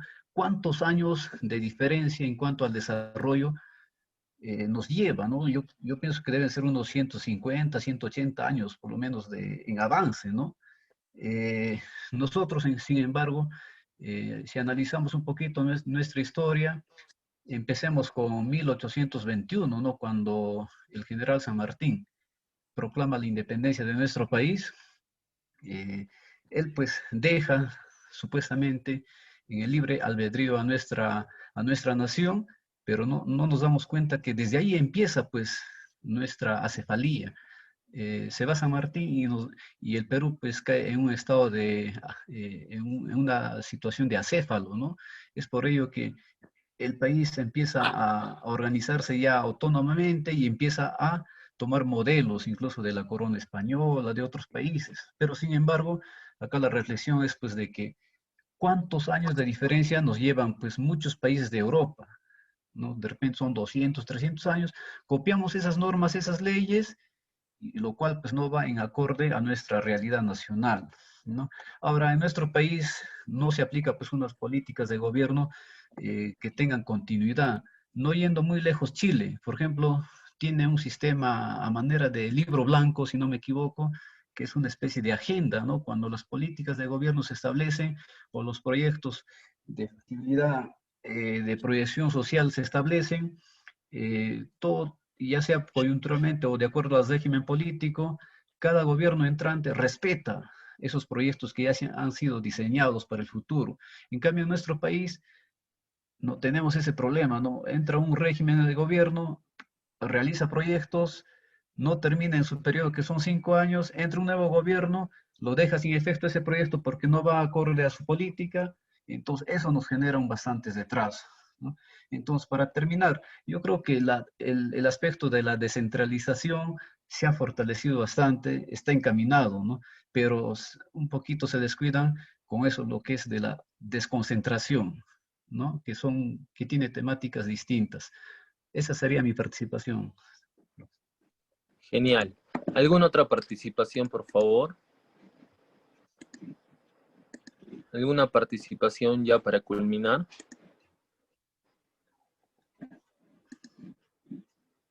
¿Sí? ¿Alguna otra participación? Bueno, entonces, con los últimos comentarios, efectivamente, con lo que comentaban al final, hay mucha bibliografía, hay mucho análisis respecto a que mencionan qué es lo que hubiera pasado si es que en vez de ser colonizados por españoles, hubiéramos sido colonizados o por portugueses o por ingleses. creo que nuestra propia idiosincrasia hubiera cambiado, ¿no? Ahí hay bastantes comentarios, ¿no? Ahí hay bastantes comentarios al respecto. Y con lo que también ustedes mencionaban, ¿no? Que las normas, las leyes, yo concuerdo bastante con lo que dicen. Al menos las normas en materia presupuestal, en materia de inversiones, que últimamente ha estado dictada por el MEF, está pues desfasada y fuera de la realidad, ¿no? Y al estar desfasado y fuera de la realidad, nos hace pensar de que, oye, ¿quiénes realmente están haciendo las normas? ¿Quiénes realmente están elaborando estas normas? ¿Y quiénes realmente hacen la política pública en nuestro país, ¿no? Entonces, ahí yo creo que hay se podría decir, hay una agenda pendiente que tenemos que desarrollarla, ¿no? Y yo creo que desde las regiones sí se pueden construir mejores normas, mejores políticas y mejores alternativas hacia la normativa general que se da desde Lima, ¿no? Entonces, con eso yo concluyo la clase del día de hoy. Agradecerles bastante su participación. Y por otro lado, ya para culminar, manifestarles tres cosas. Primero, que la información correspondiente a la semana 2 ya está disponible. Ya está disponible la información correspondiente a la semana 2. Ya, ustedes pueden entrar, ustedes la pueden visualizar. Lo segundo, dentro de Clementina, en lo que corresponde a la semana 2, lo que yo les sugiero que revisen es la parte final. En la parte final de la semana 2 está la diapositiva que corresponde a la semana 2. Dice Mía López, semana 2. Y las 3 lecturas obligatorias sobre el Poder Ejecutivo, la Administración Pública y la reforma del Servicio Civil, los sistemas funcionales y administrativos y sus entes rectores. Esos 3 archivos los pueden visualizar ahí y también el PPT de la presentación de la semana 2. Los otros recursos adicionales que se encuentran en el paso 1, paso 2 y paso 3 corresponden a lo que es la semana 3. Entonces, eso ya lo vamos a visualizar en la tercera semana. No se dejen guiar porque es ya los inconvenientes que hemos tenido con Clementina y Servicio Técnico que no actualice estos recursos. ¿Ya? Y por otro lado, en el paso 5 también se encuentran las indicaciones y la rúbrica de la semana 2. Que en ese marco yo les voy a pasar a compartir. A ver si hay alguna duda o no. No sé si lo están visualizando. Que dice actividad semanal, semana número 2. No. ¿No se visualiza? No. A ver, voy a probar otra vez, ¿ok?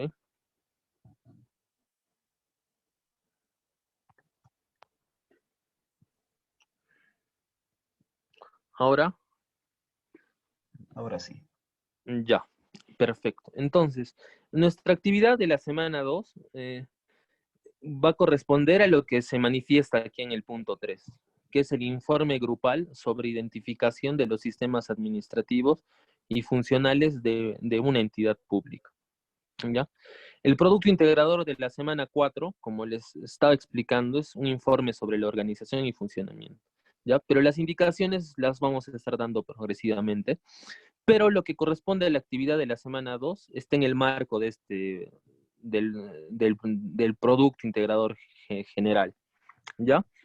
Entonces, el informe de esta semana 2 con los 10 grupos que están constituidos consiste en la identificación de los sistemas administrativos y funcionales de una entidad pública. Las indicaciones, el estilo y cómo es que se va a desarrollar el trabajo. ¿ya? En primer lugar, es un poco las características que tiene que tener: introducción, marco normativo, bienes, servicios, identificación, conclusiones y referencias bibliográficas, ¿ya?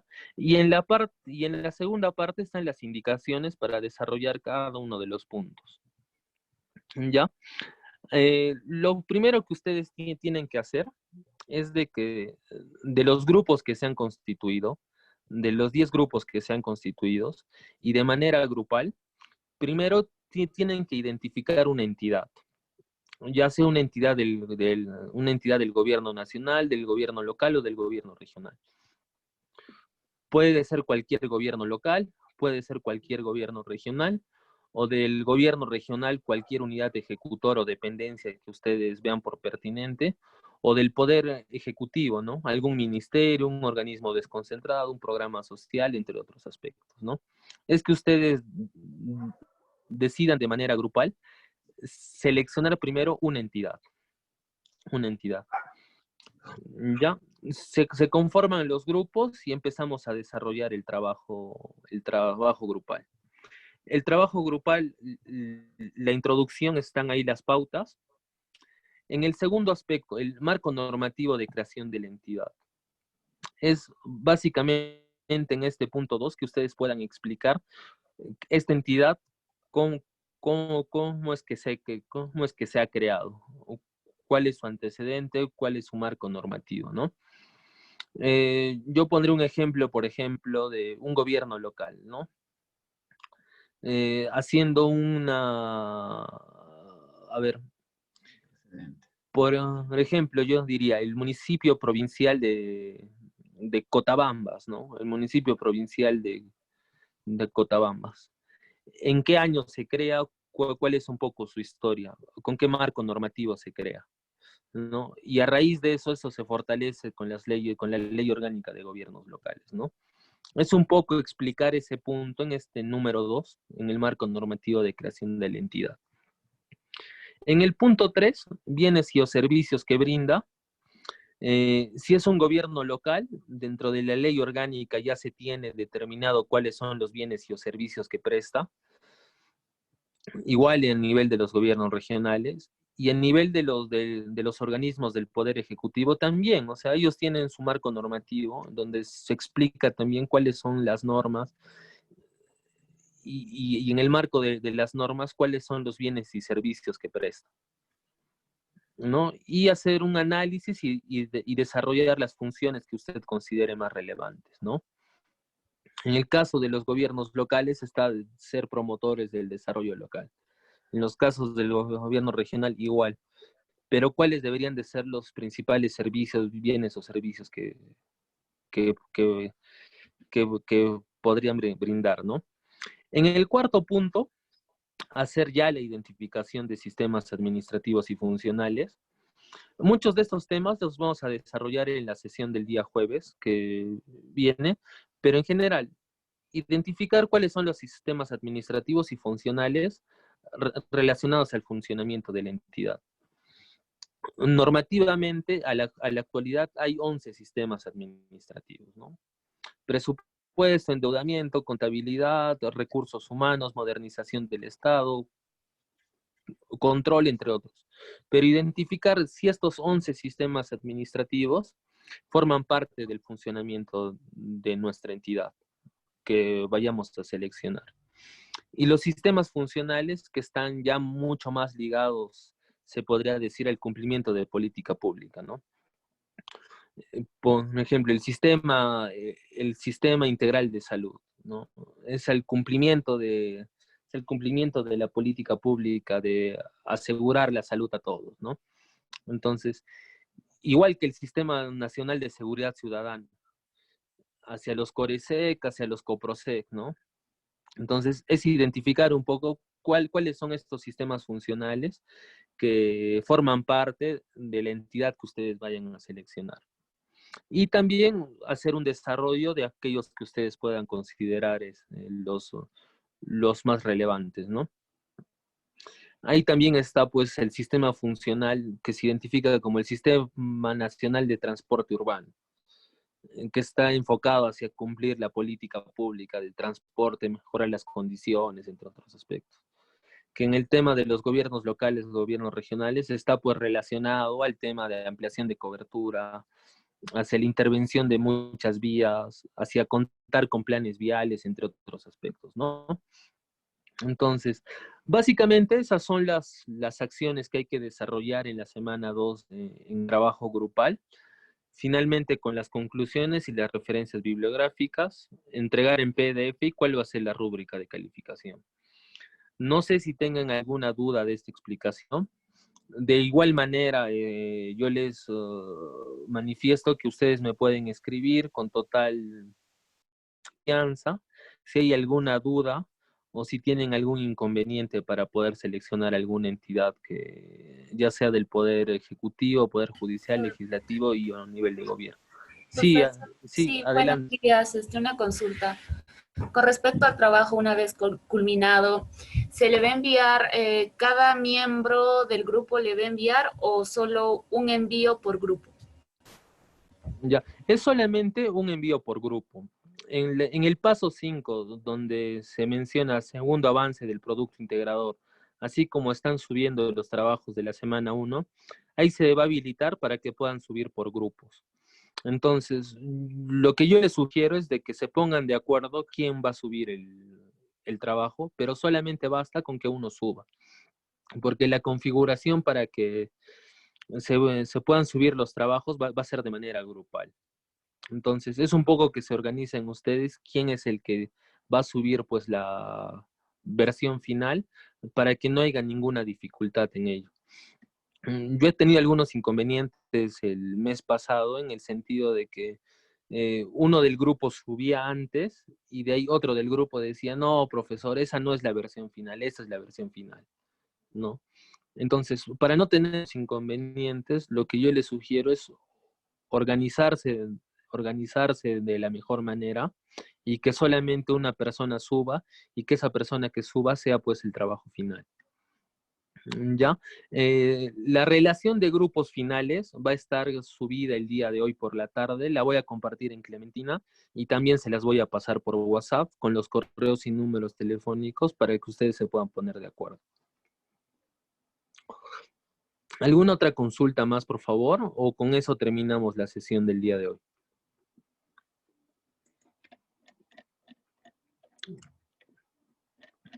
Sí, entonces, con esta última parte, por culminar la sesión del día de hoy, no duden en escribirme, no duden en consultar, y nos vemos pues el día jueves a las 8 de la noche para la sesión de la semana 2. ¿Sí? Para que la calificación podría ser un poquito más tolerante, profe, porque por lo que veo son temas netamente de gobierno. No, claro, podríamos leerlo, pero las personas que trabajan tienen otra idea, ¿no? ¿Cómo es eso, no? Y las personas que no trabajan en el gobierno central tenemos otra idea, ¿no? No vemos de la misma manera. Sí, a ver, la ventaja del trabajo de la semana 2 es que es pues un trabajo grupal. Y yo les aseguro que en cada uno de los grupos al menos hay una persona o dos que han trabajado en una institución pública o que vienen trabajando en una institución pública. Entonces, la referencia o el análisis que pueden tener va a ayudar a que todo el grupo pues entienda y pueda interpretar estos conceptos. Y en todo caso, en la medida que ustedes se puedan organizar, a través de quizás el coordinador del grupo o bien del delegado, poder agendar en la semana o el día sábado una sesión se podría decir, de asesoría, asistencia, ¿no? Para ver cómo se están enfocando los trabajos. Eso yo lo dejo ahí libre para poder coordinar y no se preocupen, ¿no? O sea, les aseguro que dentro de los grupos hay al menos una persona, dos personas que han trabajado en gestión pública, en administración pública y saben y conocen desde su experiencia cómo es que funcionan pues las entidades del Estado. Hasta la entidad más pequeñita tiene pues su marco normativo.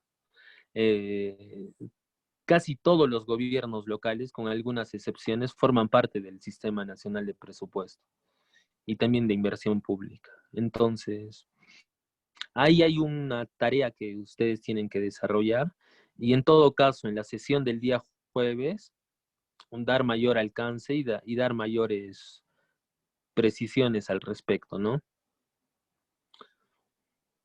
¿Alguna otra? Si no, con eso yo doy por culminada Profesor, la sesión del día buenos de hoy. días. Una Sí, consulta. adelante, adelante. Bueno, profesor, una Adelante. consulta. En las indicaciones del trabajo 1 y 2, en lo que es, a ver, en el tema de producto integrado es lo mismo. A eso me refiero, sin equivocado. Cuando dice elabora un No. informe sobre organización, en los dos dice lo mismo. Eso era la Claro. cosa, estaba un A ver, poquito... sí. A ver, justo eso es lo mm, que yo les quería explicar un poco. sí. Los puntos 1 y 2 corresponden a lo que está pues en el sílabus, ¿ya? Corresponde a las competencias y a las capacidades del sílabus. El espacio que dice producto integrador viene a ser el informe final de la 4ª semana, ¿ya? Allá, Es esto va a ser decir, eso. ese va a ser el producto de la 4ª semana. ¿Y por qué de la 4ª semana? Porque la actividad que hemos desarrollado en la semana 1 es parte del insumo para lo de la semana 4. Lo de la semana 2 es parte del insumo para el trabajo de la 4ª semana. La actividad de la semana 3 es un insumo para el trabajo de la semana 4. Y la semana 4 el informe sobre organización y funcionamiento de la entidad que vayan a seleccionar. Es por eso que es vital, importante, que en esta actividad de la 2ª semana puedan seleccionar una entidad de la cual vayan a tener más información, de la cual puedan conseguir más información, porque eso les va a servir de insumo para los trabajos de la 3ª semana y de la 4ª semana. ¿Sí? Entonces, déjense guiar con el tema del punto 3, que es la actividad semanal que nos toca. ¿Sí?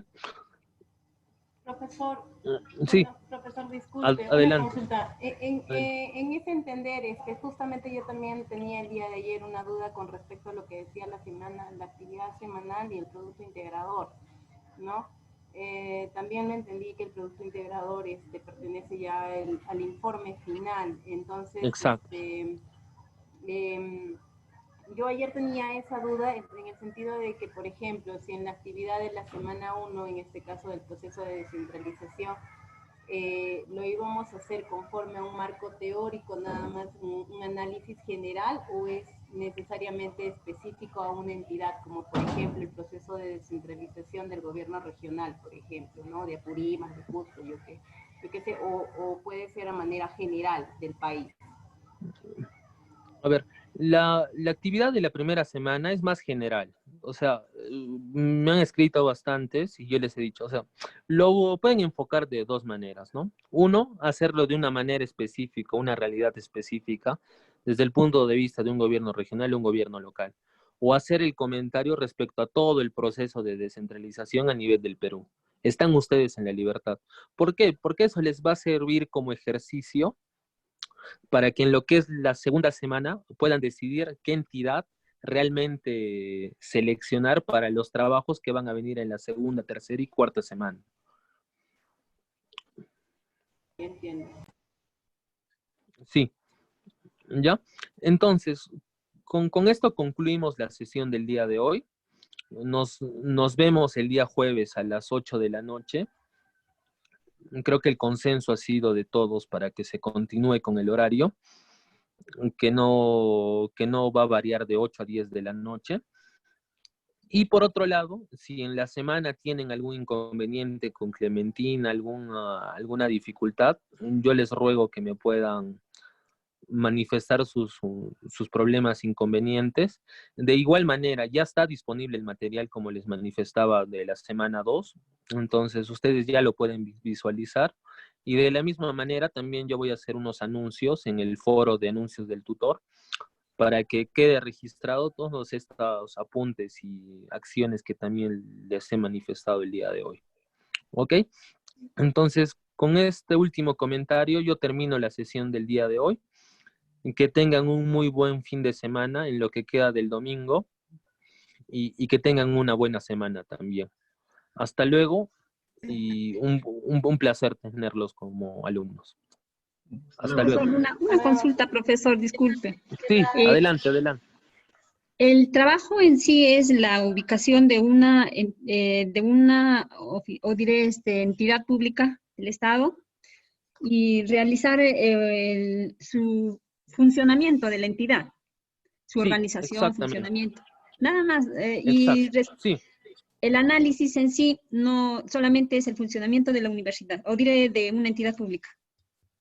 Sí, y como yo manifesté, aquí están los alcances. Punto 1, punto 2, punto 3. Y la introducción, qué es lo que tiene que ir, el marco normativo, los bienes y servicios y la identificación de sistemas administrativos. Ya está. Gracias. En parte son esos 3 puntos, por favor, para lo del trabajo grupal. ¿Ya? Entonces, nos estamos viendo el día jueves. Saludos cordiales y buen fin de semana. Hasta el jueves, profesor. Hasta luego, profesor.